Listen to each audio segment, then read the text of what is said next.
पाकिस्तान के दो बहुत बड़े सितारे, 8 साल से जारी एक कानूनी जंग, और अब एक ऐसा फैसला जिसने पूरे मुल्क में एक नई बहस शुरू कर दी है। आइए समझते हैं कि आखिर ये पूरा मामला है क्या।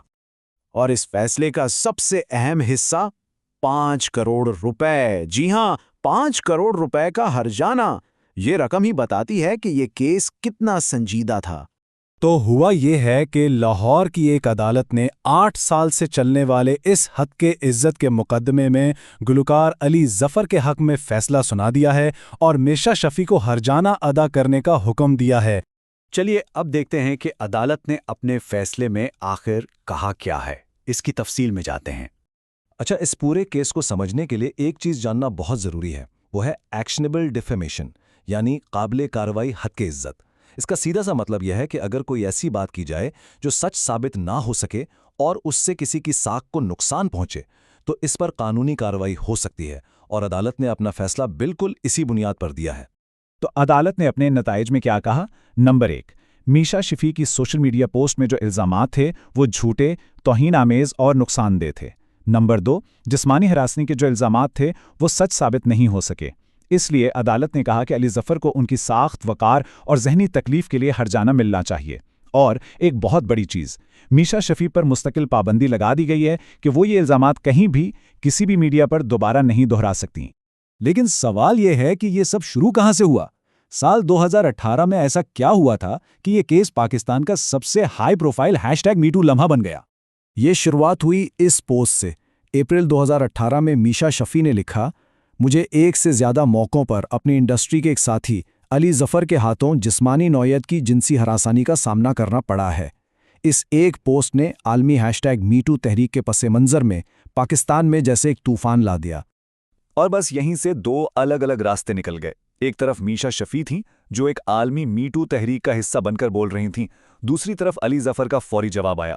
उन्होंने साफ इनकार किया और कहा कि वो इस मामले को सोशल मीडिया पर नहीं बल्कि कानून की अदालत में लेकर जाएंगे। तो यहां से सोशल मीडिया डिस्कोर्स और फॉर्मल कानूनी कार्रवाई की टक्कर शुरू हुई। और उसके बाद जो शुरू हुआ वो एक पेचीदा कानूनी लड़ाई थी, मुकदमात का एक पूरा जाल। ये टाइमलाइन देखें तो समझ आता है कि ये एक मुकदमा नहीं था। अप्रैल 2018 में सोशल मीडिया पर इल्ज़ामात लगे। जून में अली जफ़र में 1 अरब रुपए का हद के इज्जत का दावा दायर कर दिया। फिर मीशा शफी ने हैरासमेंट की शिकायत दर्ज कराई, जो टेक्निकल ग्राउंड्स पर खारिज हो गई। नवंबर में अली जफ़र FIA के पास साइबर क्राइम की शिकायत लेकर पहुंच गए। फिर सितंबर 2019 में मीशा शफी ने 2 अरब रुपए का जवाबी हद के इज्जत का दावा दायर किया। और फिर 2020 में FIA ने मीशा शफी और 8 लोगों के खिलाफ बदनामी की मुहिम चलाने पर रिपोर्ट फाइल की। मतलब ये एक ऐसी कानूनी जंग थी जो कई महज़ों पर लड़ी जा रही थी। तो अदालत के अंदर क्या हुआ, दोनों तरफ से क्या दलीलें दी गईं और इस फैसले के बाद रद्द अमल क्या थे, आइए देखते हैं। कोर्ट में दलाइल बहुत वाज़ेह थे। अली जफ़र की तरफ से कहा गया कि ये इल्ज़ामात झूठे थे, इनका कोई सबूत नहीं था और इससे उनकी साख और कैरियर को नाकाबिले तलाफ़ी नुकसान पहुंचा है। दूसरी तरफ मीशा शफी का मौक़िफ़ ये था कि उन्हें अपनी शिकायत पर बोलने की सज़ा नहीं दी जा सकती और हत्ता के इज्जत का कोई ठोस सबूत भी पेश नहीं किया गया। इसी सिलसिले में मीशा शफी की एक गवाह इफ़्फ़त उमर का बयान बहुत अहम है। उन्होंने कहा, लोगों को खामोश कराया गया, दबाव डाला गया, खरीदा गया और डराया गया, पूरा सपोर्ट सिस्टम तोड़ दिया गया। ये बयान उस मायूसी को जाहिर करता है जो मीशा शफी के हामी महसूस कर रहे हैं। और मीशा शफी की वकील निगाह दाद इस फैसले को सिर्फ एक केस के तौर पर नहीं देख रही हैं। उनका कहना है ये फैसला एक इंतहाई परेशान कुन मिसाल कायम करने का खतरा रखता है। ये जिनसी हरासमेंट का शिकार होने वालों को बात करने से बिल्कुल ही रोक सकता है। उनके मुताबिक इसका असर बहुत गहरा और दूररस हो सकता है। तो क्या यहाँ पर यह कहानी ख़त्म हो जाती है? बिल्कुल नहीं। अब सवाल यह है कि आगे क्या होगा। ये समझना बहुत ज़रूरी है कि ये सिर्फ एक कानूनी जंग का इख्तिताम है, पूरी लड़ाई का नहीं। अभी भी कई रास्ते बाकी हैं। मीशा शफी की कानूनी टीम इस फैसले को चैलेंज करने का मंसूबा बना रही है। उनके पास कई वजूहात हैं। उनका कहना है कि अदालत ने सबूतों को गलत पढ़ा और मुंतखब करके उनकी तशरीह की। फिर जो अहम सबूत थे उन पर ठीक से गौर नहीं किया गया। और सबसे बड़ी बात, दूसरे जो मुकदमात चल रहे हैं उनको नज़रअंदाज किया गया, ख़ास तौर पर वो हरासमेंट की शिकायत जो अभी तक सुप्रीम कोर्ट में ज़ीरे इल्तवा है।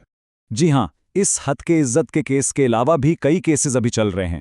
पहला, मीशा शफी की हरासमेंट की वो शिकायत जिसकी अपील सुप्रीम कोर्ट में है। दूसरा, अली जफर का साइबर क्राइम केस, जिसे सुप्रीम कोर्ट ने रोका हुआ है लेकिन वो अभी भी फाल है। और तीसरा, मीशा शफी का अपना 2 अरब रुपए का जवाबी हद के इज्जत का दावा। तो ये मामला भी बहुत उलझा हुआ है। आखिर में ये केस सिर्फ 2 मशहूर शख्सियात का नहीं है, ये एक बड़ा सवाल उठाता है।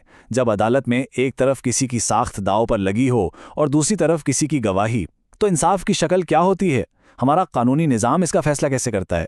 ये एक ऐसा सवाल है जिस पर गौर करना बहुत ज़रूरी है।